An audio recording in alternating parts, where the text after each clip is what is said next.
হযরতে সালাবা শয়তানের ওয়াসওয়াসায় পড়ে গেলেন। তিনি শয়তানের ধোঁকায় পড়ে ঘরের মধ্যে প্রবেশ করলেন। সাইদ ইবনে আব্দুর রহমানের স্ত্রীর হাত ধরলেন আর বললেন, যেহেতু কেউ বাড়িতে নাই, আসো আমরা জিনায় লিপ্ত হই। বলি নাউযুবিল্লাহ। সাইদ ইবনে আব্দুর রহমান, তার স্ত্রী, তার শরীরের মধ্যে কম্পন তৈরি হয়ে গেল। তিনি সালাবাকে লক্ষ্য করে বললেন, ইত্তাকিল্লাহ ইয়া সালাবা, এ সালাবা, আমার স্বামী বাড়িতে নাই, কেউ দেখবে না, তুমি আল্লাহরে ভয় করো, আল্লাহ কিন্তু আমাদের দেখতেছে, তুমি আমার বাড়ি থেকে বের হয়ে যাও। ভাইয়েরা আমার, হযরতে সালাবা আবু বকর যখন ফিরাইয়া দিল, ওমর যখন ফিরাইয়া দিল, হযরতে সালাবা একটা দৌড় মারলেন আর চিল্লাইতে চিল্লাইতে বললেন,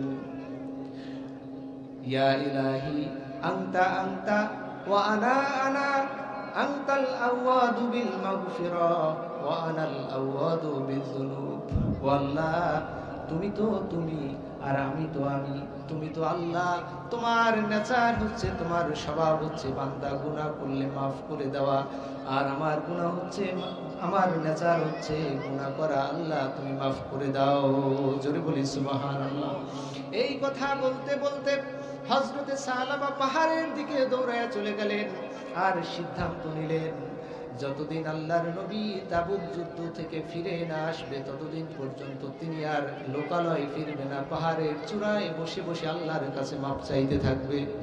ভাইয়ের আমার, বন্ধুরা আমার, আল্লাহর নবী সাইদ ইবনে আব্দুর রহমানকে সঙ্গে নিয়ে তাবুকের যুদ্ধ থেকে ফিরে আসলেন। যখন হযরতে সালাবার কানে পৌঁছে গেল নবীজি ফিরে এসেছেন, তিনি নবীজির দরবারে আসলেন। ওইদিকে হযরতে সাইদ ইবনে আব্দুর রহমান তার বাড়িতে ফিরে সালাবাকে দেখতে না পেয়ে তার স্ত্রীকে বললেন, তুমি কি আমার ভাই সালাবাকে তাড়াইয়া দিছো নাকি? তার স্ত্রী বলল, আল্লাহি, আমি তাড়াইয়া দেই নাই, তিনি গুনাহ করে নিজেই গুনার কারণে আত্মদহনে জ্বলতে জ্বলতে তিনি বাড়ি থেকে চলে গেছে।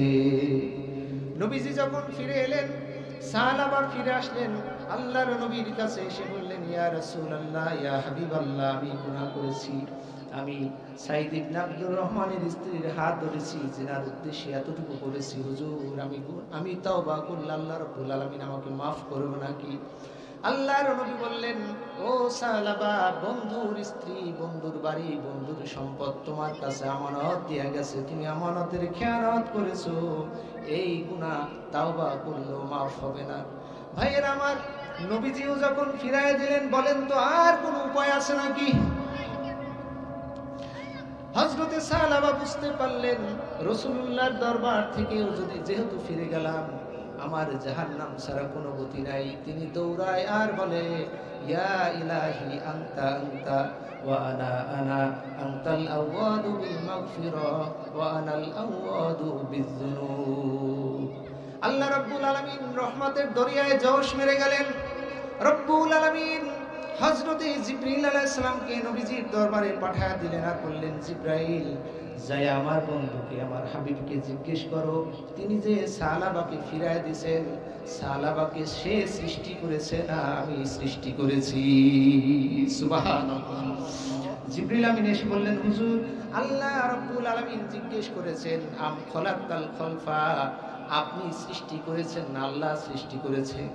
আল্লাহ রাসূল বললেন, নাম ইয়া সাইয়্যিদি, আনতাল খলাকাল খলফা, নিশ্চয়ই আল্লাহ রাব্বুল আলামিন তার বান্দাকে সৃষ্টি করেছে। জিবরাইল বললেন, আপনি সালাবাকে কেন আপনার দরবার থেকে নিরাশ করে ফিরিয়ে দিলেন? আল্লাহ রাব্বুল আলামিন জিজ্ঞেস করেছে। আপনি সালাবাকে সুসংবাদ জানায়া দেন, বাশশির আব্দি গফারতু লাক। সুবহানাল্লাহ। আল্লাহ রাব্বুল আলামিন জানায়া দিয়েছে, আপনি সালাবাকে খুঁজে আনতে অর্ডার করুন। আল্লাহ রাব্বুল আলামিন সুসংবাদ দিয়েছে, হযরতে সালাবার তাওবা কবুল হয়েছে, সালাবাকে আল্লাহ maaf করে দিয়েছে। আলাইহি ওয়াসাল্লাম, কুল্লু বনি আদম খাত্তাউন ওয়া খায়রুল খাত্তাইন আত-তাওয়াবুন। রাওয়াহু তিরমিজি। قال تعالى ইন্নাল্লাহা ওয়া মালাইকাতাহু ইউসাল্লুনা আলান নবী ইয়া আইয়ুহাল্লাযীনা আমানু সাল্লু আলাইহি ওয়া সাল্লিমু তাসলিমা আল্লাহুম্মা সাল্লি আলা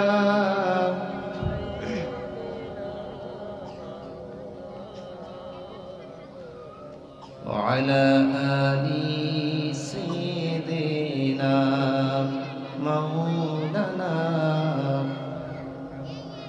যে মানুষ মানুষের বেদনায় কেঁদেছিলেন আজীবন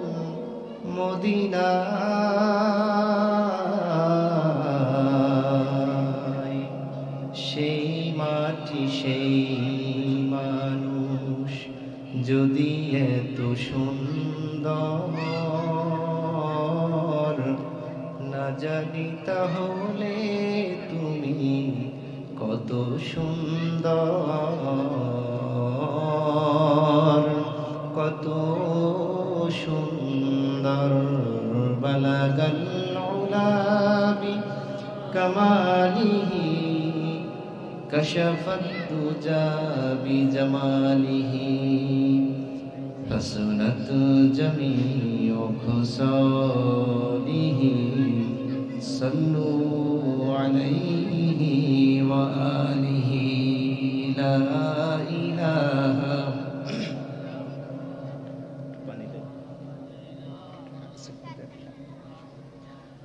লা ইলাহা পানি আছে একটু দেন, কষ্ট একটা লোক না থাকলে হয় এরকম।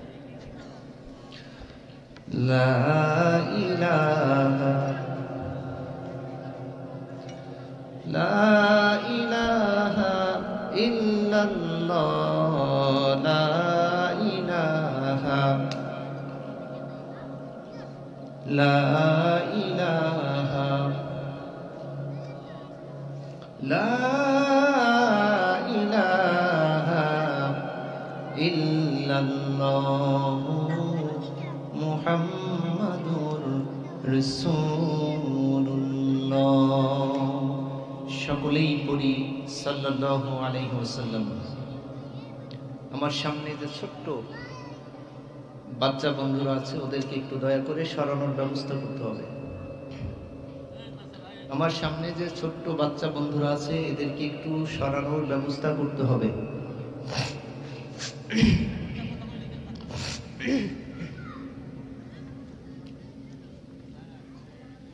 এদেরকে প্রত্যেকের গার্ডিয়ানের কাছে দিয়ে আসেন। এরা আসলে বোঝে না, এরা আমাদের এই পরিবেশকে নষ্ট করে।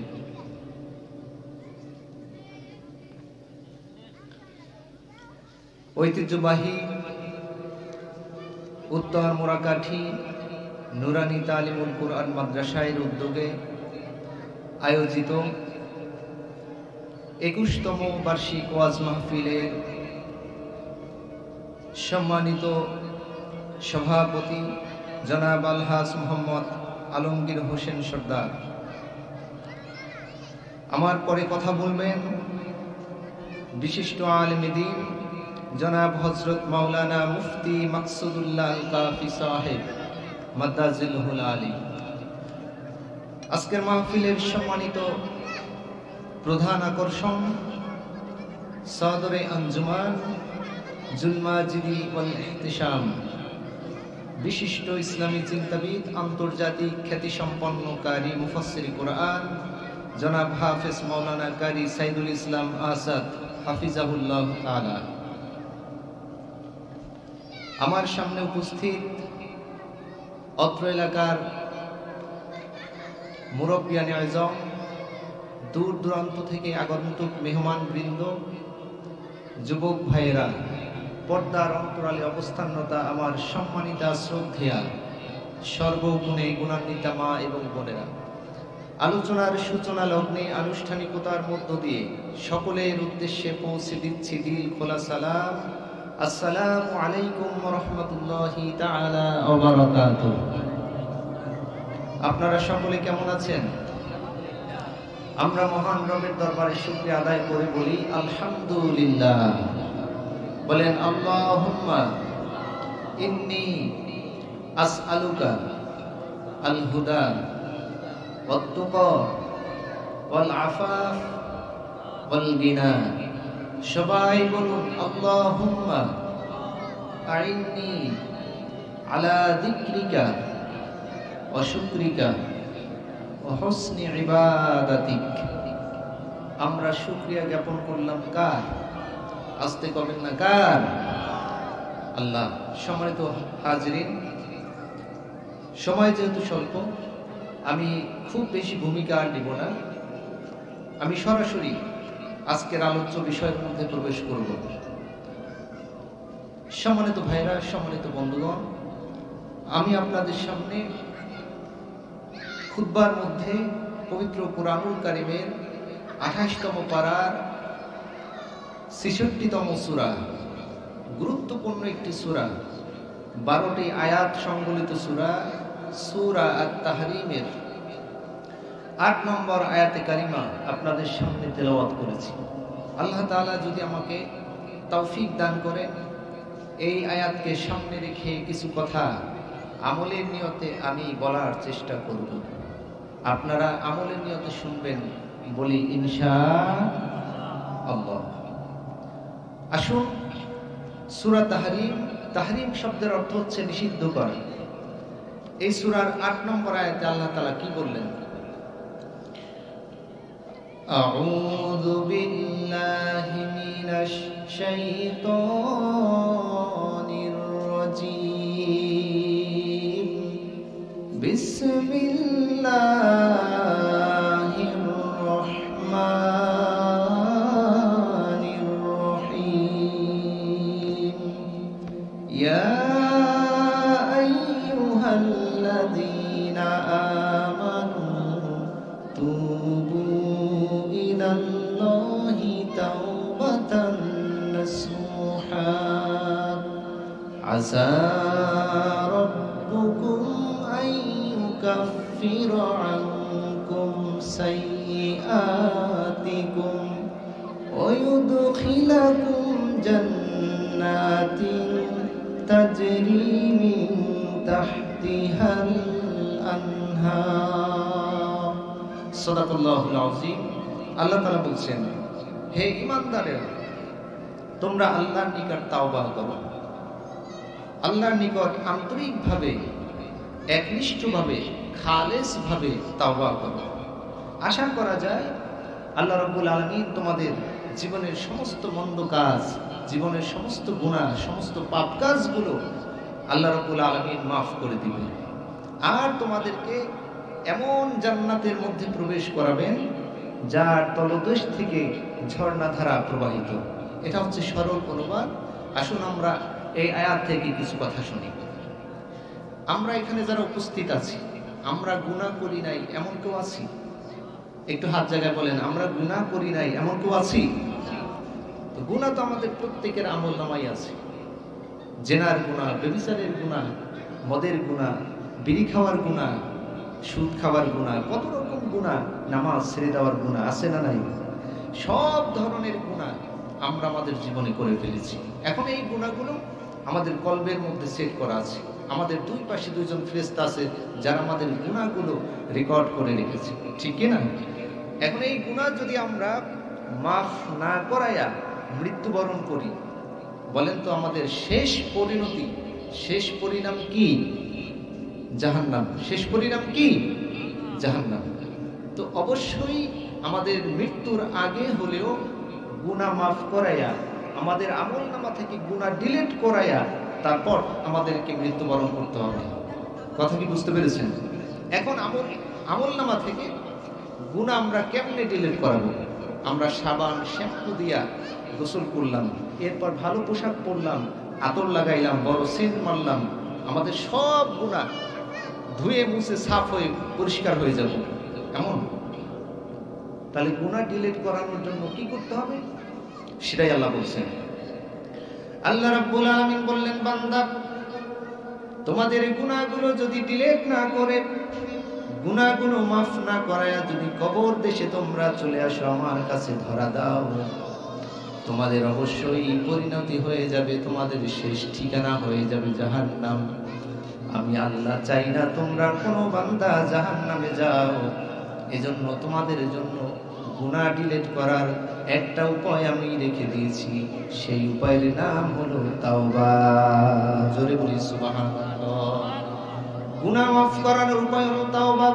আল্লাহ রাব্বুল আলামিন বলেন, ইয়া আইয়ুহাল্লাযীনা আমানু তুবু ইলাল্লাহি তাওবাতান নাসুহা আসা রাব্বুকুম আইয়ুকাফিরা আনকুম সাইয়্যাতিকুম। জোরে বলি আল্লাহু আকবার। আল্লাহ বলতেছেন, বান্দা যদি তোমরা খালেস তাওবা করতে পারো, তাওবাতান নাসুহা করতে পারো, আশা করা যায় আমি আল্লাহ রাব্বুল আলামিন তোমাদের জীবনের সমস্ত গুনাহগুলো মাফ করে ডিলিট করে তোমাদের গুনাহ মুক্ত নিষ্পাপ বানায় দেব। ভাইয়েরা আমার, সহিহ তিরমিজি, ইবনু মাজাহ, মুসনাদে আহমদ শরীফের মধ্যে একটি হাদিসটি বর্ণনা করেছেন হযরতে আবু হুরায়রা রাদিয়াল্লাহু তাআলা আনহু। আল্লাহর নবী বলেন, ইন্নাল মুমিনা ইদা আযনাবা কানাত নুকতাতুন সাওদাউ ফি কলবি ফাইন তাবা ওয়াস্তাগফারা সুকিলা কলবু ওয়া ইন যাদা যাদাত হাত্তা তা'লু কলবা। নবীজি বলেন, কোন মুমিন বান্দা যখন গুনাহ করে তার কলবের মধ্যে দাগ পড়তে থাকে, কালো কালো দাগ পড়তে থাকে, যখন বান্দা তাওবা করে ইস্তিগফার করে তখন তার কলবটা পরিষ্কার হয়ে গুনাহমুক্ত হয়ে যায়। ওয়া ইন যাদা যাদাত হাত্তা তা'লু কলবা। আর যদি বান্দা গুনাহ করার পরে তাওবা না করে তাহলে তার এই গুনার কারণে কালো কালো দাগগুলো আরো বাড়তে থাকে, বাড়তে বাড়তে তার পুরো কলবটা নষ্ট হয়ে যায়। বান্দার যখন পুরো কলব নষ্ট হয়ে যায়, নবীজি বলেন তখন ওই বান্দা একটা খারাপ মানুষে পরিণত হয়ে যায়, বান্দাটা জাহান্নামী হয়ে যায়। বলে নাউজুবিল্লাহ। ভাইয়েরা আমার, আমরা তো মানুষ, আমরা কি? আমরা মানুষ হিসাবে আমাদের নেচার হচ্ছে, আমাদের ফিতরাত হচ্ছে আমরা গুনাহ করব, এটাই স্বাভাবিক। মানুষ গুনাহ করবে এটাই স্বাভাবিক। কিন্তু আল্লাহর নবী কি বলে দেখেন, আল্লাহ রাসূল বলেন, কুল্লু বনি আদম খাত্তাউন ওয়া খায়রুল খাত্তাইন আত-তাওয়াবুন। প্রত্যেক আদম সন্তানই গুনাহগার, প্রত্যেক আদম সন্তান গুনাহ করবে এটাই স্বাভাবিক। কিন্তু গুনাহগারদের মধ্যে ওই গুনাহগার উত্তম, যেই গুনাহগার গুনাহ করার পরে আবার তাওবা করে। সুবহানাল্লাহ। গুনাহ করার পরে আবার কি করে? তাওবা করে। যখন বান্দা গুনাহ করার পরে তাওবা করে তখন সবথেকে বেশি খুশি হয় কি জানেন? আল্লাহ। সুবহানাল্লাহ কবেন না?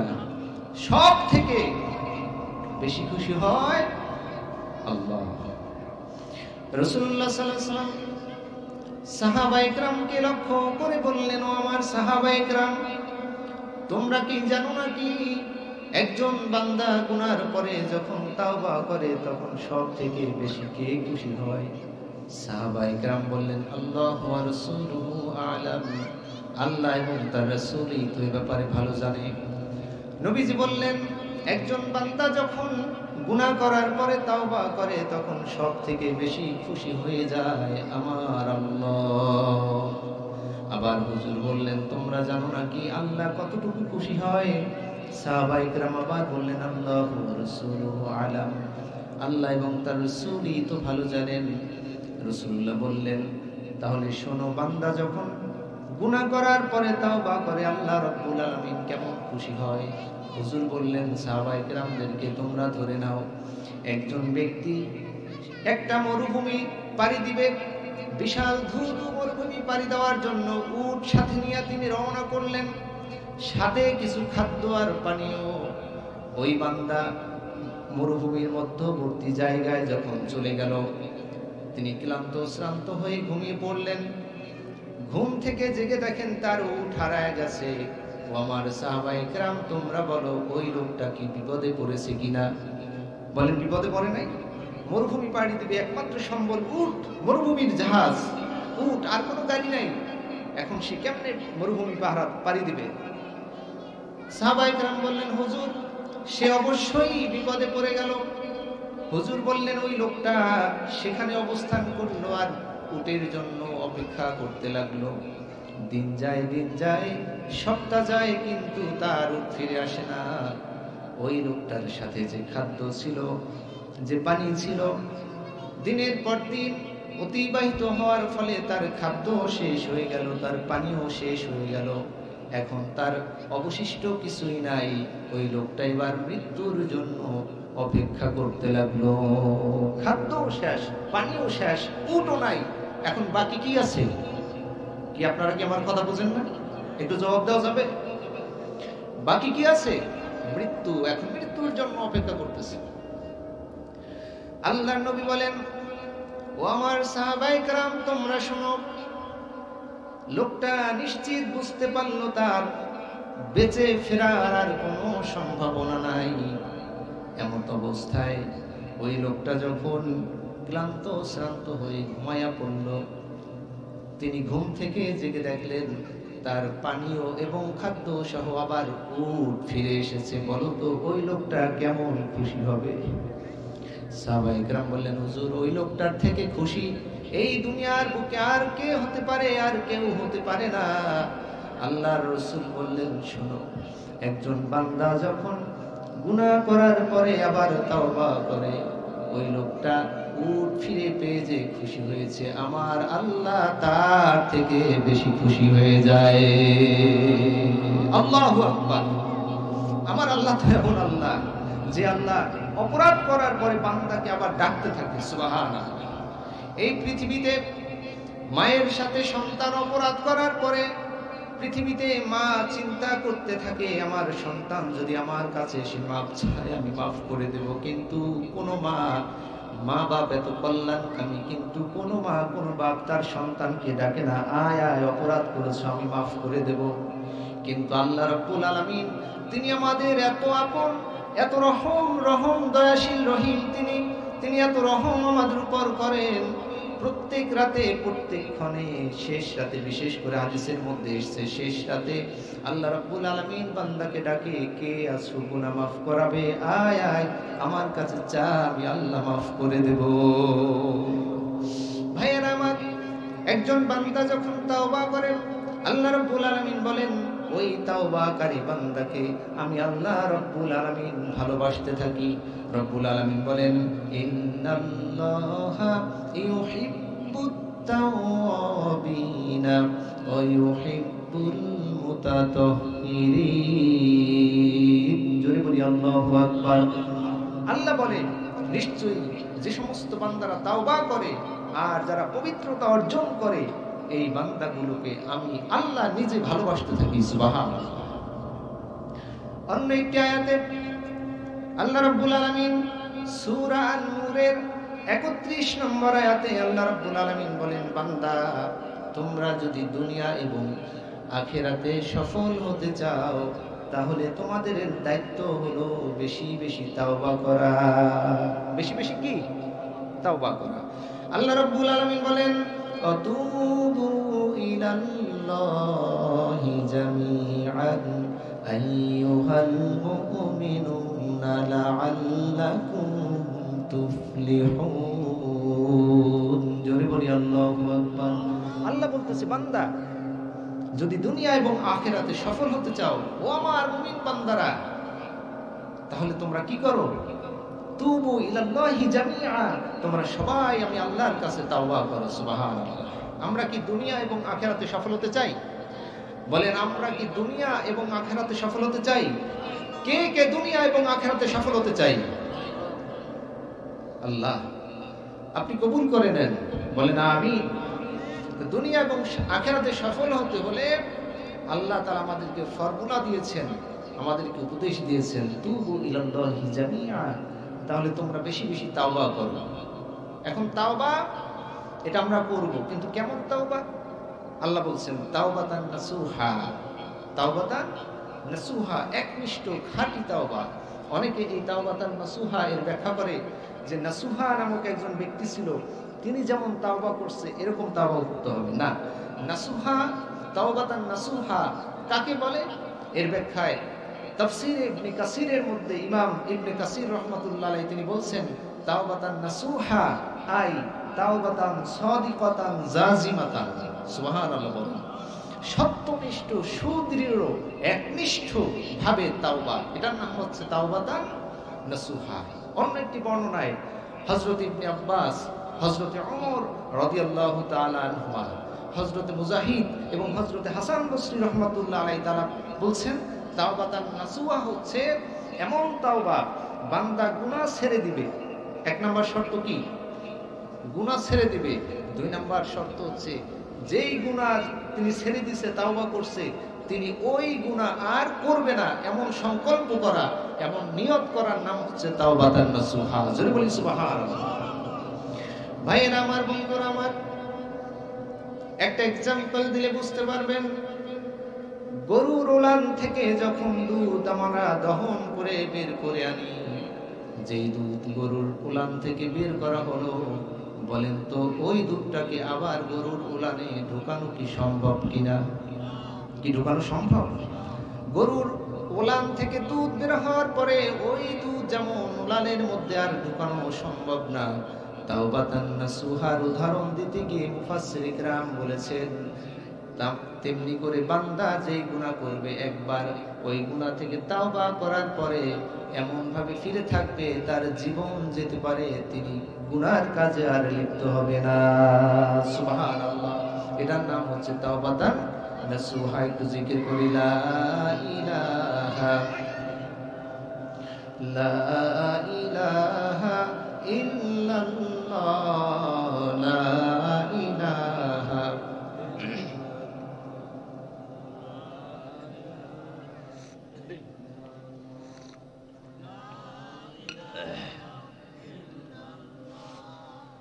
লা ইলাহা ইল্লাল্লাহু মুহাম্মাদুর রাসূলুল্লাহ। সকলেই পড়ি সাল্লাল্লাহু। তাহলে আমি কি আপনাদেরকে বুঝাইতে পারছি যে তাওবাতান নাসুহা মানে কি? তাওবাতান নাসুহা মানে হচ্ছে একনিষ্ঠ খালিস তাওবা।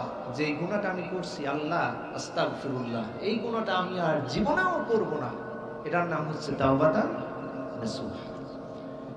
এখন আসুন আমি আপনাদের সামনে আলোচনা করি তাওবা কবুল হওয়ার জন্য তিনটা শর্ত আছে। কয়টা শর্ত?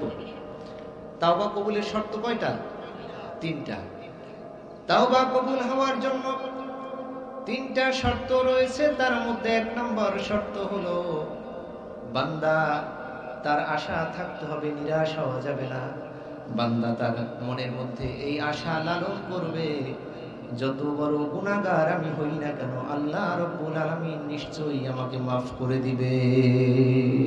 আশা থাকতে হবে, নিরাশ হওয়া যাবে না। রব্বুল আলামিন বলেন কুল ইয়া ইবাদিয়াল্লাযীনা আসরাফু আলা আনফুসিহিম লা তাকনাতু মির রাহমাতিল্লাহ ইন্নাল্লাহা ইয়াগফিরুয যুনুবা জামিআ ইন্নাহু হুয়াল গফুরুর রহিম। জোরে বলি আল্লাহু আকবার। আল্লাহ রাব্বুল আলামিন বলেন বান্দা যত বড় গুনাহগার হও, লা তাকনাতু মির রাহমাতিল্লাহ, আমি আল্লাহর রহমত থেকে নিরাশ হয়ে যেও না। আমি তোমাকে মাফ করব, যত বড় গুনাহ হোক, যত বেশি গুনাহগার তুমি হও না কেন, আমি আল্লাহ তোমাকে মাফ করব, এটা আমার ওয়াদা। লা তাকনাতু মির রাহমাতিল্লাহ, তোমরা নিরাশ হয়ে যেও না। সুবহানাল্লাহ। আমাদেরকে ভরসা দিচ্ছেন কে? আল্লাহ। ভাইয়েরা আমার, সহিহ তিরমিজি এখানে বর্ণনা করেছেন, আল্লাহ রাব্বুল আলামিন হাদিসে কুদসির মধ্যে বলেন ইয়া ইবনে আদম ইন্নাকা মা দাওয়াতানি ওয়া রাযাওতানি গফারতু লাক আলা মা মিনকা ওয়ালা উবালি। আল্লাহ রাব্বুল আলামিন বলেন, ইয়া ইবনা আদম ইন্নাকা মা দাআউতানি ওয়া রাজাউতানি গফারতু লাক আলা মা মিনকা ওয়ালা উবালি। তুমি যত বড় গুনাহগার হও না কেন, তোমার গুনাহ যত বেশি হোক না কেন, আমি আল্লাহ রাব্বুল আলামিন তোমাকে মাফ করে দিব। এই আশা রেখে, মনের মধ্যে এই আশা পুষে রেখে যদি তুমি আমি আল্লাহর কাছে তাওবা করতে পারো, আমি আল্লাহকে আল্লাহ বলে ডাক দিতে পারো, আমি আল্লাহ রাব্বুল আলামিন তোমাকে মাফ করে দিব।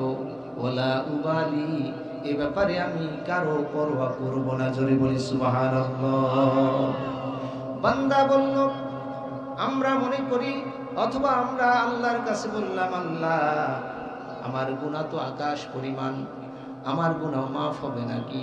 আল্লাহ রাব্বুল আলামিন আবার বলেন, ইয়া ইবনা আদম লাউ যুনুবুকা আনানাস সামা সুম্মা আস্তাগফারতানি গফারতু লাক ওয়ালা উবালি। ও বান্দা, তোর গুনাহ যদি আকাশ পরিমাণ হয়, আমি ওয়াদা করলাম তুমি আমার ক্ষমার আশা নিয়ে যদি আমাকে ডাকতে পারো, তোমার আকাশ পরিমাণ গুনাহ আমি আল্লাহ রাব্বুল আলামিন মাফ করে দিব। সুবহানাল্লাহ। এবার বান্দা বলল, আমার গুনাহ তো শুধু আকাশ পরিমাণ না, আমার গুনাহ তার থেকেও বেশি। আল্লাহ রাব্বুল আলামিন বলল, তোমার গুনাহ পৃথিবী পরিমাণ গুনাহ নিয়ে যদি আমি আল্লাহর কাছে তুমি হাজির হও, আর তোমার ওই গুনাহগুলোর মধ্যে যদি শিরকের গুনাহ না থাকে, আমি আল্লাহ রাব্বুল আলামিন পৃথিবী পরিমাণ দয়া নিয়ে তোমার সামনে হাজির হব। সুবহানাল্লাহ। অতএব নিরাশ হওয়ার কোন সুযোগ নাই। আল্লাহ আমাদেরকে মাফ করবে যত বড় গুনাহগার হই। এই ওয়াদা কার? আস্তে কবেন না, এই ওয়াদা কার? আল্লাহ। আমাদের তাওবা করতে হবে, আল্লাহকে ডাকতে হবে। ডাকার মতো ডাকলে আল্লাহ শোনে না? আল্লাহ তোমায় ডাকতে জানি না, ডাকার মতো ডাকলে মাওলা কেমনে শোনে না, জানি না। ভাইয়েরা আমার, গুনাহ যত বেশি হোক আমাদের নিরাশ হওয়া যাবে না। আল্লাহ রাব্বুল আলামিন আমাদেরকে মাফ করে দিবে। মুসনাদে বাজ্জার থেকে আমি আপনাদের একটি হাদিস শোনাচ্ছি। আল্লাহর নবীর কাছে একজন মুরব্বী লোক আসলো, যে লোকটার দাড়ি চুল পেকে সাদা হয়ে গেছে। এখানেও তো দাড়ি পাকা মুরব্বী আছে অনেক। দাড়ি পেকে গেছে, চুলগুলো পেকে সাদা হয়ে গেছে। মুরব্বী লোকটা সোজা হয়ে দাঁড়াতে পারে না, লাঠি ভর দিয়া কুজো অবস্থায়, পিঠ বেঁকা হয়ে গেছে। এই অবস্থায় আল্লাহর নবীর কাছে আসলেন। আল্লাহর নবীর কাছে এসে তিনি বললেন, ইয়া রাসূলুল্লাহ, ইয়া হাবিবাল্লাহ, আমি অনেক বেশি গুনাহ নিয়ে আপনার দরবারে হাজির হয়েছি। কেননা আল্লাহ রাব্বুল আলামিন বলেছেন, ওয়ালাউ আন্নাহুম ইয যালামু আনফুসাহুম জাউকা ফাস্তাগফিরুল্লাহ ওয়াস্তাগফারা লাহুমুর রাসূল লাওয়াজাদুল্লাহা তাওয়াবার রহিমা। জোরে বলি আল্লাহু আকবার। আল্লাহ রাব্বুল আলামিন বলেছেন, তুমি যদি গুনাহ নিয়ে নবীর দরবারে হাজির হও, নবী যদি তোমাদের পক্ষ থেকে আমি আল্লাহর কাছে মাপ চাই, ক্ষমা চাই, লাওয়াজাদুল্লাহা তাওয়াবার রহিমা, অবশ্যই আল্লাহ রাব্বুল আলামিনকে তোমরা ক্ষমাশীল হিসেবে পেয়ে যাবে। হুজুর, আমি গুনাহ নিয়ে আপনার দরবারে হাজির হয়েছি। ইয়া রাসূলুল্লাহ, ইয়া হাবিবাল্লাহ, আমার জীবন অনেক গুনাহ, আমি কেমনে মাফ করাবো? আল্লাহর নবী বললেন, তুমি তাওবা করো, ইস্তেগফার করো, আল্লাহ রাব্বুল আলামিন তোমার গুনাহ মাফ করে দিবে। মুরব্বী লোকটা বলল, ইয়া রাসূলুল্লাহ, ইয়া হাবিবাল্লাহ, আমার জীবনে জিনার গুনাহ আছে, ব্যভিচারের গুনাহ আছে, মদের গুনাহ আছে, চুরির গুনাহ আছে, হত্যার গুনাহ আছে, আমার জীবনে নামাজ ছেড়ে দেওয়ার গুনাহ আছে। এমন কোনো গুনাহ নাই যেই গুনাহ আমার জীবনে নাই, আমার আমলনামায় নাই। হুজুর, আল্লাহ কি তারপরেও আমাকে মাফ করে দিবে? আল্লাহ রাসূল বললেন, তাওবা করো, তাওবা করলেই আল্লাহ মাফ করে দিবে। সুবহানাল্লাহ। কেন আল্লাহ রাব্বুল আলামিন বলেছেন, ওয়া হুয়াল্লাযী ইয়াকবালুত তাওবাতা আন ইবাদিহি ওয়া ইয়াফু আনিস সাইয়্যাত। জোরে বলি আল্লাহু আকবার। আল্লাহ রাব্বুল আলামিন বলেছেন, কোন বান্দা যদি আল্লাহকে ডাক দেয়, কোন বান্দা যদি তাওবা করে, সেই বান্দার তাওবা আল্লাহ রাব্বুল আলামিন কবুল করে বান্দাকে নিষ্পাপ বানায়া দিবে। হুজুর বললেন ওই মুরব্বী লোকটাকে, ভয় নাই, দুশ্চিন্তা নাই, তুমি তাওবা করো, আল্লাহ মাফ করে দিবে। এবার মুরব্বী লোকটা কি বলতেছে শুনেন। মুরব্বী লোক বলল, ইয়া রাসূলুল্লাহ, ইয়া হাবিবাল্লাহ, আপনি মনে হয় আমার গুনার পরিমাণ সম্পর্কে আপনি বুঝতে পারেন নাই, আমার গুনাহ এত বেশি। হুজুর বললেন, তোমার গুনাহ কত বেশি? ওই বৃদ্ধ সাদা দাড়িওয়ালা সাদা চুলওয়ালা লোকটা বলল, ইয়া রাসূলুল্লাহ, ইয়া হাবিবাল্লাহ, আমার জীবনের যত গুনাহ আছে সব গুনাহগুলো যদি আমি পৃথিবীর সব মানুষের মধ্যে সমান ভাগে ভাগ করে দেই, তাহলে এই পৃথিবীর সব মানুষের উপরে আল্লাহর গজব নেমে আসবে। এত বেশি গুনাহ আমি করছি যে আমার গুনাহ আমি যদি পৃথিবীর সব মানুষের উপর সমানভাবে ভাগ করে দেই, পৃথিবীর প্রত্যেকটা মানুষের উপর আল্লাহর গজব আসবে। বুঝতেছেন কি পরিমাণ গুনাহ? হুজুর, এত গুনাহও কি মাফ হবে?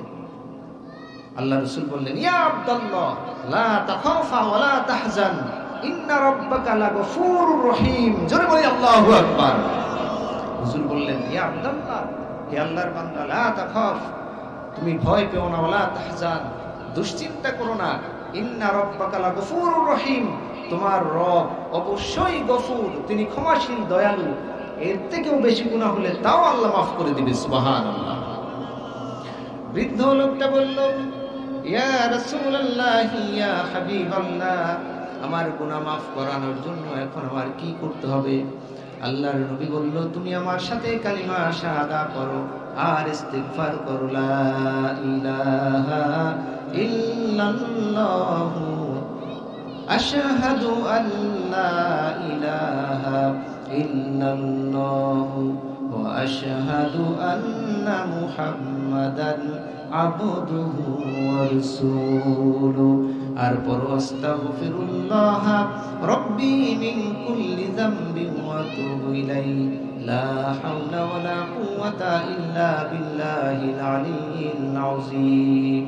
হুজুরের সাথে সাথে ওই সাদা দাড়িওয়ালা সাদা চুলওয়ালা বৃদ্ধ লোকটা হুজুরের সাথে সাথে কালিমাতুশ শাহাদা পড়ল আর তিনি ইস্তেগফার করল।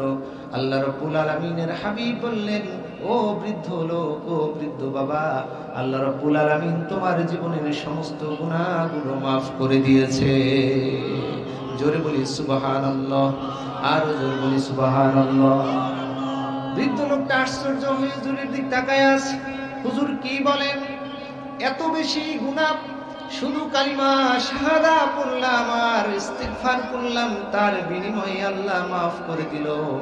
আমি তো আশ্চর্য হয়ে গেছি। আল্লাহ নবী বললেন, আশ্চর্য হয়ো না, আল্লাহ শুধু তোমার জীবনের গুনাহই মাফ করে দেন নাই, কি করেছেন আল্লাহ রাব্বুল আলামিন?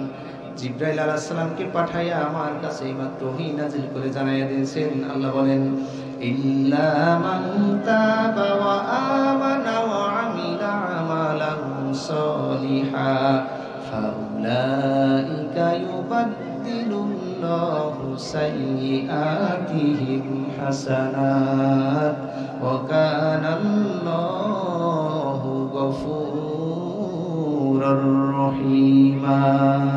জোরে বলি আল্লাহু আকবার। হুজুর বললেন, তুমি আশ্চর্য হও না, তোমার জীবনের গুনাহই শুধু আল্লাহ মাফ করছে। শুধু তাই না, তোমার জীবনে যে গুনাহ ছিল সব গুনাহগুলো আল্লাহ মুছে দিয়েছেন। মুছে ওই জায়গায় যে পরিমাণ গুনাহ ছিল ওই পরিমাণ নেক দ্বারা তোমার আমলনামাটাকে পরিপূর্ণ করে দিয়েছে। সুবহানাল্লাহ। ভাইয়েরা আমার, বন্ধুরা আমার, বৃদ্ধ লোকটা এত বেশি খুশি হয়ে গেল।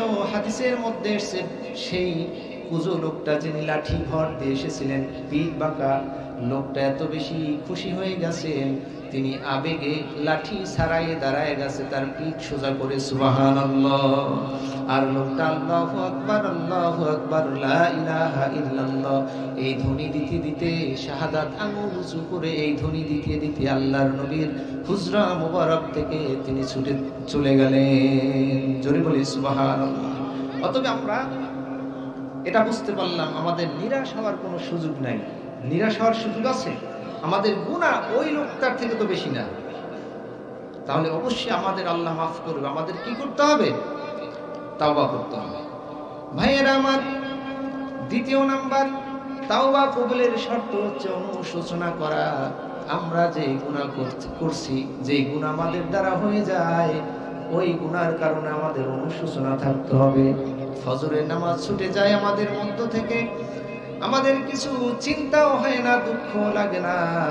কিছু কিছু বান্দা আছে যাদের থেকে গুনার কাজ হয়ে গেলে আবার তাদের হৃদয়ের মধ্যে অনুশোচনা হয়। তাহলে তওবা কবুলের 2 নাম্বার শর্ত হচ্ছে অনুশোচনা। তওবা কবুলের 2 নাম্বার শর্ত কি বলেন তো? অনুশোচনা। যেই গুনাহ আমরা করছি ওটার জন্য মনে মনে দুঃখ পেতে হবে।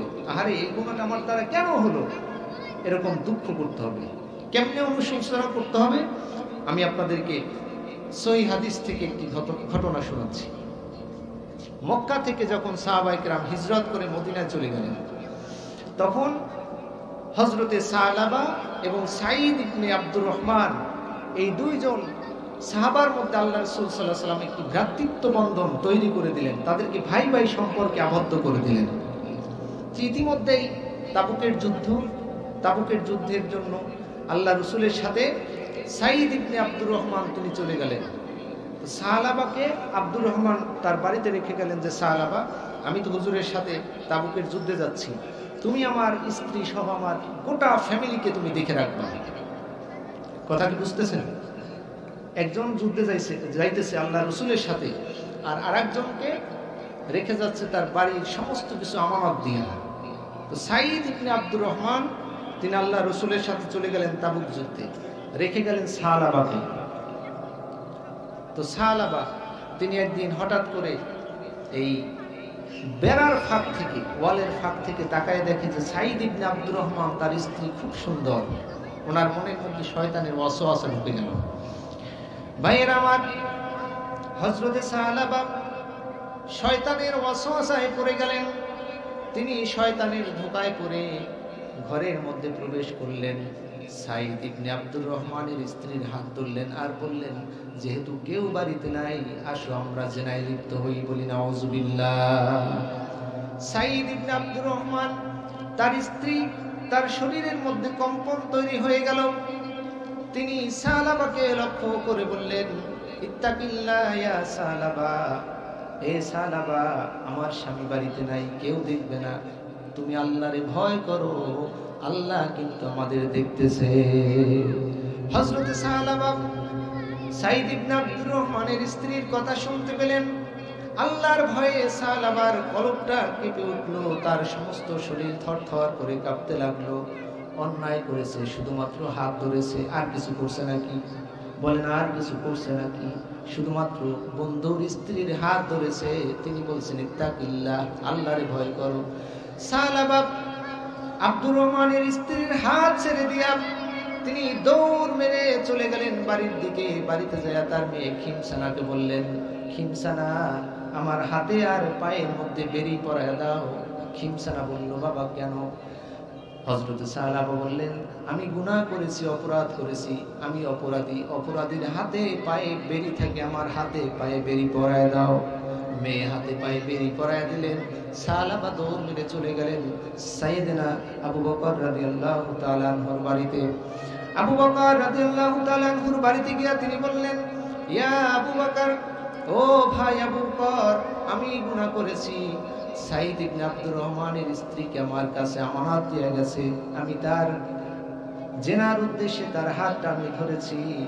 হাল্লি মিন তাওবা, আমার এজন্য তাওবা করলে আল্লাহ মাফ করবে নাকি? আবু বকর বললেন, তুমি আমার বাড়ি থেকে বের হয়ে যাও, এই জন্য কোনো তাওবা নাই, আল্লাহ রাব্বুল আলামিন তোমাকে মাফ করবে না। হযরতে সালাবা চলে গেলেন ওমরের বাড়িতে। সাইয়েদনা ওমরকে গিয়ে বললেন, হাল্লি মিন তাওবা, আমি অপরাধ করেছি, আমার এই অপরাধের জন্য তাওবা করলে আল্লাহ মাফ করবে নাকি? হযরত ওমর তিনিও ফিরায় দিলেন, বললেন, এর জন্য কোনো তাওবা নাই, তুমি আমার বাড়ি থেকে বের হয়ে যাও। ভাইয়েরা আমার, হযরতে সালাবা আবু বকর যখন ফিরায় দিল, ওমর যখন ফিরায় দিল, হযরতে সালাবা একটা দৌড় মারলেন আর চিল্লাইতে চিল্লাইতে বললেন, ইয়া ইলাহি আনতা আনতা ওয়া আনা আনতাল আওয়াদু বিল মাগফিরা ওয়া আনাল আওয়াদু বিযুনুব। আল্লাহ তুমি তো তুমি আর আমি তো আমি, তুমি তো আল্লাহ। তোমার নেচার হচ্ছে, তোমার স্বভাব হচ্ছে বান্দা গুনাহ করলে মাফ করে দেওয়া, আর আমার গুনাহ হচ্ছে, আমার নেচার হচ্ছে গুনাহ করা। আল্লাহ তুমি মাফ করে দাও। জোরে বলি সুবহানাল্লাহ। এই কথা বলতে বলতে হযরতে সালাবা পাহাড়ের দিকে দৌড়ায়া চলে গেলেন আর সিদ্ধান্ত নিলেন যতদিন আল্লাহর নবী তাবুক যুদ্ধ থেকে ফিরে না আসবে ততদিন পর্যন্ত তিনি আর লোকালয়ে ফিরবে না, পাহাড়ের চূড়ায় বসে বসে আল্লাহর কাছে মাপ চাইতে থাকবে। ভাইয়ের আমার, বন্ধুরা আমার, আল্লাহর নবী সাঈদ ইবনে আব্দুর রহমানকে সঙ্গে নিয়ে তাবুকের যুদ্ধ থেকে ফিরে আসলেন। যখন হযরতে সালাবার কানে পৌঁছে গেল নবীজি ফিরে এসেছেন, তিনি নবীজির দরবারে আসলেন। ওইদিকে হযরতে সাঈদ ইবনে আব্দুর রহমান তার বাড়িতে ফিরে সালাবাকে দেখতে না পেয়ে তার স্ত্রীকে বললেন, তুমি কি আমার ভাই সালাবাকে তাড়াইয়া দিছো নাকি? তার স্ত্রী বলল, আল্লাহি আমি তাড়াইয়া দেই নাই, তিনি গুনাহ করে নিজেই গুনার কারণে আত্মদহনে জ্বলতে জ্বলতে তিনি বাড়ি থেকে চলে গেছে। নবীজি যখন ফিরে এলেন, সালাবা ফিরে আসলেন আল্লাহর নবীর কাছে, এসে বললেন, ইয়া রাসূলুল্লাহ, ইয়া হাবিবাল্লাহ, আমি গুনাহ করেছি। আমি সাঈদ ইবনে আব্দুর রহমানের স্ত্রীর হাত ধরেছি, জিনার উদ্দেশ্যে এতটুকু করেছি। হুজুর আমি তাওবা করলে আল্লাহ রাব্বুল আলামিন আমাকে মাফ করবে নাকি? আল্লাহর নবী বললেন, ও সালাবা, বন্ধুর স্ত্রী, বন্ধুর বাড়ি, বন্ধুর সম্পদ তোমার কাছে আমানত দেয়া গেছে, তুমি আমানতের খেয়ানত করেছো, এই গুনাহ তাওবা করলেও মাফ হবে না। ভাইয়ের আমার, নবীজিও যখন ফিরায় দিলেন, বলেন তো আর কোন উপায় আছে নাকি? হযরতে সালাবা বুঝতে পারলেন রাসূলুল্লাহর দরবার থেকেও যদি যেহেতু ফিরে গেলাম আমার জাহান্নাম ছাড়া কোনো গতি নাই। তিনি দৌড়ায় আর বলে, ইয়া ইলাহি আনতা আনতা ওয়া আনা আনতাল আওয়াদু বিল মাগফিরা ওয়া আনাল আওয়াদু বিযুনুব। আল্লাহ রাব্বুল আলামিন রহমতের দরিয়ায় জোশ মেরে গেলেন। রব্বুল আলামিন হযরতে জিবরাইল আলাইহিস সালামকে নবীজির দরবারে পাঠিয়ে দিলেন আর বললেন, জিবরাইল যাই আমার বন্ধুকে, আমার হাবিবকে জিজ্ঞেস করো, তিনি যে সালাবাকে ফিরায় দিয়েছেন, সালাবাকে সে সৃষ্টি করেছে না আমি সৃষ্টি করেছি। সুবহানাল্লাহ। জিবরিল আমিন এসে বললেন, হুজুর আল্লাহ রাব্বুল আলামিন জিজ্ঞেস করেছেন, আম খলাকাল খলফা, আপনি সৃষ্টি করেছেন না আল্লাহ সৃষ্টি করেছে? আল্লাহ রাসূল বললেন, নাআম ইয়া সাইয়্যিদি আনতাল খলাকাল খলফা, নিশ্চয়ই আল্লাহ রাব্বুল আলামিন তার বান্দাকে সৃষ্টি করেছে। জিবরাইল বললেন, আপনি সালাবাকে কেন আপনার দরবার থেকে নিরাশ করে ফিরায় দিলেন? আল্লাহ রাব্বুল আলামিন জিজ্ঞেস করেছে। আপনি সালাবাকে সুসংবাদ জানায়া দেন, বাশশির আব্দি গফারতু লাক। সুবহানাল্লাহ। আল্লাহ রাব্বুল আলামিন জানায়া দিয়েছে, আপনি সালাবাকে খুঁজে আনতে অর্ডার করুন। আল্লাহ রাব্বুল আলামিন সুসংবাদ দিয়েছে, হযরতে সালাবার তাওবা কবুল হয়েছে, সালাবাকে আল্লাহ মাফ করে দিয়েছে। আল্লাহর নবী সাহাবায়ে কেরামদেরকে লক্ষ্য করে বললেন, মাইয়াতিনি বিসালাবা, সালাবার কে খুঁজে এনে দিতে পারবা? ফাকামা আবু বকর ওয়া উমর আনহুমা ওয়া কামা আলী ওয়া সালমান। হযরতে আবু বকর, হযরতে ওমর, হযরতে আলী আর সালমান দাঁড়ায় গেলেন। চারজন সাহাবী দাঁড়ায় গেলেন। কয়জন? চারজন সাহাবী দাঁড়ায় গেলেন। তারা বললেন, আমরা হযরতে সালাবাকে ফিরাই আনতে পারবো, হুজুর আমরা খুঁজে বের হব। নবীজি বললেন, আবু বকর, ওমর তোমাদের যাওয়ার দরকার নাই, আলী এবং সালমান তোমরা যাও, আমার সালাবা কোথায় আছে খুঁজে নিয়ে আসো। হযরতে সালমান এবং হযরত আলী রাদিয়াল্লাহু তাআলা পাহাড়ি অঞ্চলে চলে গেলেন। পাহাড়ি অঞ্চলে যায় একজন রাখালকে জিজ্ঞেস করলেন, হাল রাআইতা রাজুলান মিন আসহাবি রাসূলিল্লাহি সাল্লাল্লাহু আলাইহি ওয়াসাল্লাম, তোমরা কি এই জায়গায় আল্লাহর নবীর কোন সাহাবীকে দেখতে পেয়েছো নাকি? রাখাল বলল, আমরা একজন মানুষকে দেখি, হয়তো তিনি আল্লাহর রাসূলের সাহাবী হবেন। সারাদিন কই যেন থাকে। যখন সন্ধ্যা হয় এই পাহাড়ের চূড়ায় ফিরে আসে, আর পাহাড়ের চূড়ায় দাঁড়ায় বলতে থাকে, ইলাহি আনতা আনতা ওয়া আনা আনা, আনতাল আওয়াদু বিল মাগফিরা ওয়া আনাল আওয়াদু বিযুনুব। আল্লাহ মাফ করে দাও, তোমার নেচার হচ্ছে মাফ করা, আর আমি সালাবা, আমার নেচার হচ্ছে গুনাহ করা। ভাইয়েরা আমার, হযরত আলী এবং সালমান অপেক্ষা করতে লাগলেন। সন্ধ্যা যখন হয়ে এলো, ওই সালাবা ফিরে আসলেন। তারা বললেন, ফাকামা ইয়া সালাবা, সালাবা আর থাকতে হবে না, চলে আসো, চলে আসো। আল্লাহর নবী তোমাকে সুসংবাদ জানাই দিয়েছেন, আল্লাহ তোমাকে মাফ করে দিয়েছেন, আমাদের সাথে যেতে হবে। হযরত সালমান ফারসি রাদিয়াল্লাহু তাআলা আনহু আর হযরত আলীর সাথে সালাবা ফিরে আসতেছে। মাগরিব তখন হয়ে গেছে। আল্লাহর নবী মাগরিবের নামাজে দাঁড়ায় গেছে। কোন নামাজে? মাগরিবের নামাজে দাঁড়ায় গেছে। ভাইয়ের আমার, বন্ধুরা আমার, আল্লাহ নবীর পিছনে এসে হযরত সালমান, হযরত আলী আর হযরত সালাবা তারাও ইক্তেদা করে নামাজে দাঁড়ায় গেছে। নবীজি তখন নামাজের মধ্যে তেলাওয়াত করতেছিলেন, আল্লাকুমুত তাকাসুর হাত্তা যুরতুল মাকাবির। জোরে বলি আল্লাহু আকবার। নবীজি যখন নামাজের মধ্যে সূরা তাকাসুরের প্রথম এই আয়াত তেলাওয়াত করতেছিলেন, তখন হযরত সালাবা একটা চিৎকার মারলেন আল্লাহর ভয়ে। নবীজি যখন দ্বিতীয় আয়াত তেলাওয়াত করলেন সূরা তাকাসুরের, হযরত সালাবা বেহুশ হয়ে নামাজের মধ্যে তিনি মাটিতে পড়ে গেছে। নামাজ শেষ হয়ে গেল। আল্লাহর নবী হযরত সালমানকে বললেন, ও সালমান, আমার সালাবার মাথায় পানি ঢালো, তিনি মনে হয় বেহুশ হয়েছে। হযরত সালমান মাথার কাছে গেলেন, মাথায় হাত দিয়া তিনি বুকে হাত দিলেন, নাকের কাছে হাত দিলেন, বললেন, ইয়া রাসূলুল্লাহ, ইয়া হাবিবাল্লাহ। সালমানের এই সালাবার মাথায় পানি ঢেলে আর কোনো লাভ নাই। হযরত সালাবা আল্লাহর ডাকে সাড়া দিয়া আখিরাতের জীবন বেছে নিয়েছে।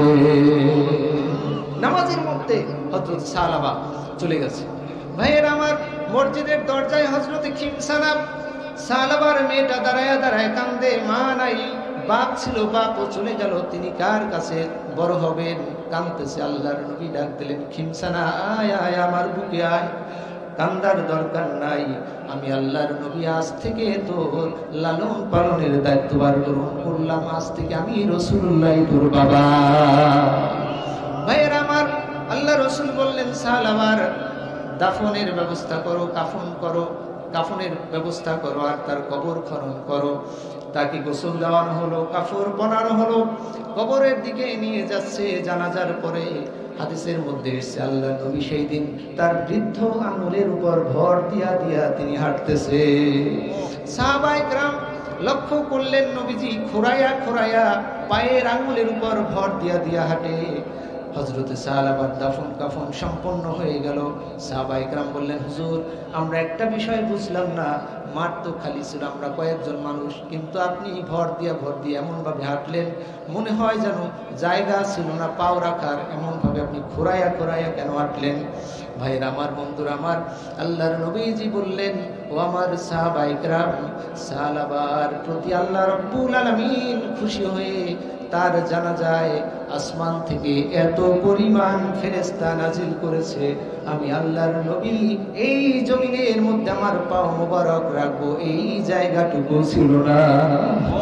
এই জন্য আমি খোরাইয়া খোরাইয়া হেঁটেছি দুনিয়ায়, এই জন্য পাও রাখার জায়গা ছিল না। ভাইয়ের আমার, তাহলে তাওবা কবুলের 2 নম্বর শর্ত হচ্ছে কি বলেন তো? অনুশোচনা। তাওবা কবুলের 2 নম্বর শর্ত কি? সালাবা কেমনে অনুশোচনা করছে? শুধুমাত্র একটু হাত ধরে। ভাইয়ের আমার, তাওবা কবুলের 3 নম্বর শর্ত আমি সংক্ষেপে বলে দিই, সেটা হচ্ছে একই গুনাহ বারবার না করা। একই গুনাহ বারবার না করা। যে গুনাহটা আপনি করলেন, তাওবা করলেন, আবার করলেন, তাওবা করলেন, আবার করলেন, বললেন মাফ হবে নাকি? মাফ হবে না। যেই গুনাহ একবার করছি, তাওবা করার পর ওই গুনাহ আমার দ্বারা জীবনে আর হবে না, এটার নাম হচ্ছে তাওবাতান নাসুহা।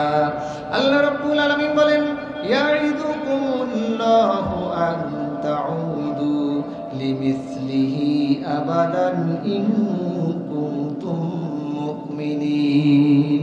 আমি আল্লাহ তোমাদের ওয়াজ করতেছি, আমি আল্লাহ তোমাদেরকে উপদেশ দিচ্ছি, একই গুনাহ তোমরা যেন বারবার না করো। নবীজি বলেন লা ইউলদাগুল মুমিনু মিন জুহরি ওয়াহিদিন মাররাতাইন, মুমিন বান্দা একই গর্তে দুইবার দংশিত হয় না, অর্থাৎ একই গুনাহ মুমিন বান্দা দুইবার করে না। সুবহানাল্লাহ। ভাইয়েরা আমার, ব্যাখ্যার দিকে যেতে পারবো না। হযরতে খুবাইব ইবনে আদি রাদিয়াল্লাহু তাআলা আনহু তাকে ধরে নিয়ে গেলেন, 3 মাস জেলে আটকায় রাখলেন কাফেরেরা। ইসলাম ছেড়ে দাও নাইলে জীবন দাও। হযরতে খুবাইব বললেন আমি জীবন দিতে প্রস্তুত আছি, কিন্তু ইসলাম ছাড়তে প্রস্তুত নই। যেই কুফর থেকে আমি বেরিয়ে এসেছি, যে কুফরি হালত থেকে আমি বেরিয়ে এসে ইসলামটাকে গ্রহণ করেছি, অ্যাকসেপ্ট করেছি, এই ইসলামটাকে ছেড়ে দেওয়া আমার পক্ষে সম্ভব নয়। সুবহানাল্লাহ কবেন না? ঠিক আছে ভাইয়েরা আমার, হযরতে খুবাইব রাদিয়াল্লাহু তাআলা আনহু 3 মাস জেলের মধ্যে আটকা ছিলেন। কয় মাস? 3 মাস। তাকে খাবার দেওয়া হলো না। কিন্তু আল্লাহ রাব্বুল আলামিন গভীর রাতে হযরতে খুবাইব যখন তাহাজ্জুদ নামাজে দাঁড়ায় যেত, কোরআন তেলাওয়াত করত, আল্লাহ রাব্বুল আলামিন জান্নাতের আঙ্গুরগুলো খুবাইবের সামনে ঝুলায় ঝুলায় দিত। 3 মাস পর্যন্ত তাকে খাবার দেয় না, কিন্তু দেখে খুবাইব শুকায়া যাওয়ার পরিবর্তে তার শরীর স্বাস্থ্য আরো ভালো হইতেছে। বলল খুবাইবকে আর বাঁচায় রাখানো যাবে না, খুবাইবকে নিয়ে আসানো, শুলে চড়ানো হবে। খুবাইব, তোমাকে শুলে চড়ানো হবে, তোমার কোনো শেষ ইচ্ছা আছে নাকি? হযরত খুবাইব ইবনে আদি রাদিয়াল্লাহু তাআলা বললেন আমার শেষ ইচ্ছা হচ্ছে আমাকে ওযুর পানি দাও, আমি দাঁড়ায়া আল্লাহর কাছে একটু কথা বলবো, 2 রাকাত নামাজ পড়ে নিব। হযরত খুবাইব রাদিয়াল্লাহু তাআলা নামাজে দাঁড়ায় গেলেন। প্রথম রাকাত তিনি লং পড়লেন, দ্বিতীয় রাকাত শর্ট করলেন। কারণ হযরত খুবাইব রাদিয়াল্লাহু তাআলা মনে মনে ভাবলেন আমি যদি নামাজ লম্বা করি কাফেরেরা মনে করবে আমি মরণের ভয়ে, মৃত্যুর ভয়ে নামাজ লম্বা করে পড়তেছি। হযরত খুবাইব নামাজ শেষ করে দোয়া করলেন আল্লাহ ইসলামের জন্য আজকে আমি জীবন দিয়ে দিচ্ছি, এখনই আমার মৃত্যুদণ্ড কার্যকর হবে। আমার তো নবীর সাথে দেখা হলো না, আমার মৃত্যুর পরে আল্লাহ আমার এই জীবনের শেষ সালামটুকু নবীর দরবারে পৌঁছে দিও। খুবাইব রাদিয়াল্লাহু তাআলা কি হাত পা বাঁধলেন, 2 হাত পা বাঁধলেন, 2 পা বাঁধলেন। এরপরে একজন বলল খুবাইব আজকে যদি তোমাকে এই জায়গায় আমরা বেঁধে না রেখে এই জায়গায় তোমার পরিবর্তে যদি মুহাম্মদকে বাঁধতে পারতাম, তাকে মারতে পারতাম, আমাদের খুবই ভালো লাগতো। নাউজুবিল্লাহ। হযরতে খুবাইব অসহায় মানুষ, 2 হাত বাঁধা, 2 পা বাঁধা, তিনি কি বলবেন? তিনি তার মুখে থুথু জমায়া ওই কাফেরের মুখে নিক্ষেপ করলেন। সুবহানাল্লাহ। আরে বেটা মুহাম্মদকে মারবি আমি জীবিত থাকতে, থুতু মারলেন, আর তো কিছু করার নাই। খুবাইবের ডান হাত কেটে ফেলল। খুবাইব হাসে, বাম হাতে তরবারির আঘাত মারলো। খুবাইব হাসে, ডান পায়ে আঘাত করে ডান পা আলাদা করলো। খুবাইব হাসে, বাম পায়ে আঘাত করলো। খুবাইব হাসে। খুবাইব মৃত্যুর যন্ত্রণায় সব ছটফট করার কথা, তুমি কেন হাসো? খুবাইব বললেন আল্লাহ রাব্বুল আলামিন প্রত্যেকটা জান্নাতের হুরকে আমার সামনে দেখায় দেখায় দিতেছে, আমি জান্নাতের ঘ্রাণ আমার নাকে টের পাচ্ছি। তোমরা আমাকে মেরে ফেলো। খুবাইবকে মেরে ফেলা হলো। আল্লাহর নবী সাহাবাদেরকে নিয়ে কথা বলতেছিলেন। হযরতে খুবাইবের ইন্তেকালের পরে আল্লাহর নবী মদিনায় সাহাবাদের মধ্যে দাঁড়ায় হঠাৎ বললেন সালামুন আলাইকা ইয়া খুবাইব, সালামুন আলাইকা ইয়া খুবাইব, সালামুন আলাইকা ইয়া খুবাইব। সবাই বললেন হুজুর সালামের জবাব দিলেন, খুবাইবের উপর আপনি সালাম দিলেন, খুবাইব কই? আল্লাহ নবী বললেন খুবাইব আল্লাহর জান্নাতে চলে গেছে। বলেন তো জীবন দিয়েছে ঈমান দিয়েছে নাকি? জীবন দিয়েছে ঈমান দিয়েছে নাকি? আমরা জীবন দেব, গুনার কাজে যাব না বলি ইনশাআল্লাহ। ভাইয়েরা আমার, বন্ধুরা আমার, আমি বলতেছিলাম তাওবা কবুলের শর্ত। তাওবা কবুলের শর্ত কয়টা? 3টা। আল্লাহর নবীর জীবনে কোনো গুনাহ ছিল না, তারপরেও তিনি তাওবা করছেন, করেন নাই? আল্লাহ নবী তার জীবনে কতবার তাওবা করছে? প্রত্যেক দিন আল্লাহ নবী 100 বার তাওবা করছে। কতবার? 100 বার। আল্লাহ নবী বলছেন ইয়া আইয়ুহান নাসু তুবু ইলাল্লাহ ফাইন্নী আতুবু ইলাইহি ফি কুল্লি ইয়াউমিন মিয়াতা মাররা। জোরে বলি সুবহানাল্লাহ। আল্লাহ নবী বলেন আমি নবীজি প্রত্যেক দিন অন্ততপক্ষে আমি 100 বার তাওবা করছি। কতবার? 100 বার। অতএব আমাদের আরো বেশি করতে হবে। এখন তাওবা কিভাবে করব? আর একটু 2 সেকেন্ড বলি আমি শেষ, মানে 2-4 সেকেন্ড বলে শেষ করব। তাওবা হচ্ছে মৌখিক, যেমন আস্তাগফিরুল্লাহ, আস্তাগফিরুল্লাহ আস্তাগফিরুল্লাহ রাব্বি মিন কুল্লি যামবি ওয়া আতুবু ইলাইহি লা হাওলা ওয়ালা কুওয়াতা ইল্লা বিল্লাহিল আলিয়্যিল আযীম। এটা মৌখিক তাওবা। আরেকটা তাওবা হচ্ছে আমরা বলতে পারি রব্বানা যালামনা আনফুসানা ওয়া ইন লাম তাগফির লানা ওয়া তারহামনা লানাকুনান্না মিনাল খাসিরিন। এটাও তাওবা। এটা হচ্ছে মৌখিক তাওবা। আর আমাদের কার্যকর তাওবা কোনটা? সেটা হচ্ছে আমরা যেই গুনাহ ছাড়ব, মৌখিক তাওবা করার সাথে সাথে আমরা সংকল্প করব, ইচ্ছা করব, আমরা ইরাদা করব ওই গুনাহ আমরা আমাদের হায়াতের জিন্দেগিতে আর করব না। পারবো তো ইনশাআল্লাহ? ভাইরা আমার, আমি আপনাদের এলাকার সন্তান, কথা বলার জন্য সময়ের প্রয়োজন। আমি যতটুকু